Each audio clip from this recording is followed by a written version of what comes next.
عطا بن ابی رباح نے خبر دی، انہیں صفوان بن یعلا نے کہا کہ ان کے باپ یعلا بن امیہ نے حضرت عمر رضی اللہ تعالی عنہ سے کہا کہ کبھی آپ مجھے نبی کریم صلی اللہ علیہ وآلہ وسلم کو اس حال میں دکھائیے جب آپ پر وحی نازل ہو رہی ہو۔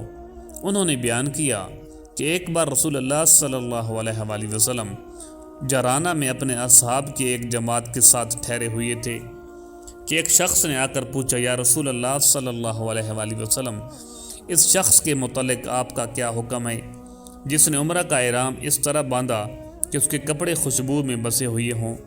نبی کریم صلی اللہ علیہ وآلہ وسلم اس پر تھوڑی دیر کے لیے چپ ہو گئے، پھر آپ پر وحی نازل ہوئی تو حضرت عمر رضی اللہ تعالی عنہ نے یعلا رضی اللہ تعالی عنہ کو اشارہ کیا۔ یعلا آئے تو رسول اللہ صلی اللہ علیہ وآلہ وسلم پر ایک کپڑا پڑا تھا جس کے اندر آپ تشریف رکھتے تھے۔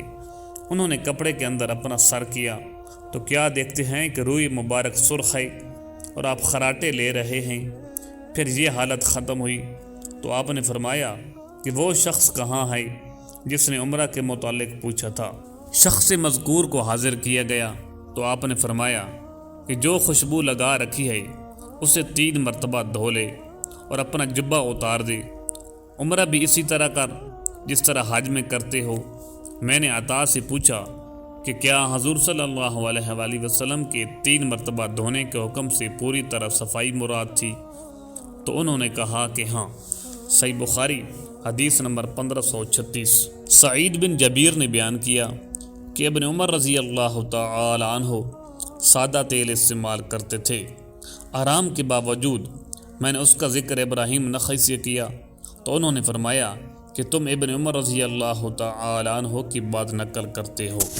صحیح بخاری حدیث نمبر 1537۔ اسود نے بیان کیا اور ان سے ام المؤمنین حضرت عائشہ صدیقہ رضی اللہ تعالی عنہا نے بیان کیا کہ رسول اللہ صلی اللہ علیہ وآلہ وسلم محرم ہیں اور گویا میں آپ کی مانگ میں خوشبو کی چمک دیکھ رہی ہوں۔ صحیح بخاری حدیث نمبر 1538۔ امام مالک نے خبر دی، انہیں عبد الرحمن بن قاسم نے، انہیں ان کے والد نے، اور ان سے نبی کریم صلی اللہ علیہ وآلہ وسلم کی زوجہ مطہرہ حضرت عائشہ صدیقہ رضی اللہ تعالی عنہا نے فرمایا کہ جب رسول اللہ صلی اللہ علیہ وآلہ وسلم احرام باندھتے تو میں آپ کے احرام کے لیے اور اسی طرح بیت اللہ کے طواف زیارت سے پہلے حلال ہونے کے لیے خوشبو لگایا کرتی تھی۔ صحیح بخاری حدیث نمبر 1539۔ عبداللہ بن وہب نے خبر دی، انہیں یونس نے، انہیں ابن شہاب نے، انہیں سالم نے، اور ان سے ان کے والد نے فرمایا کہ میں نے رسول اللہ صلی اللہ علیہ وآلہ وسلم سے تلبید کی حالت میں لبیک کہتے سنا۔ صحیح بخاری حدیث نمبر 1540۔